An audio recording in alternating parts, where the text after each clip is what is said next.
Hey friends, it's Jenny, and this is Mike.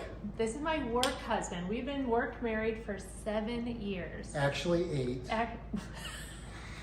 We still bicker. We bicker as much as a regular married couple, but what I wanted to talk to you about today is a question we get all the time, and I brought Mike in because he's the expert on stuff like this. So one of the most commonly asked questions when it comes to additions is people will say, hey, I have a concrete patio out back. Can I just put a room on top of it?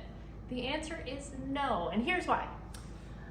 Under a typical roof, you have to have a foundation so that as the frost pushes up on the earth, that roof is not moving up and down. A typical patio like this one is poured on a 4-inch slab on a gravel base. It does not go below the frost line, which creates it to raise and lower with our frost.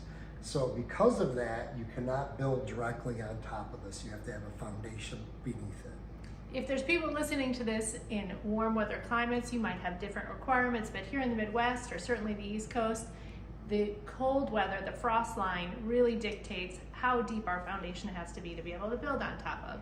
So, if you have a concrete patio here in Chicago, we can't just build right on top of it. See you next time. Thanks.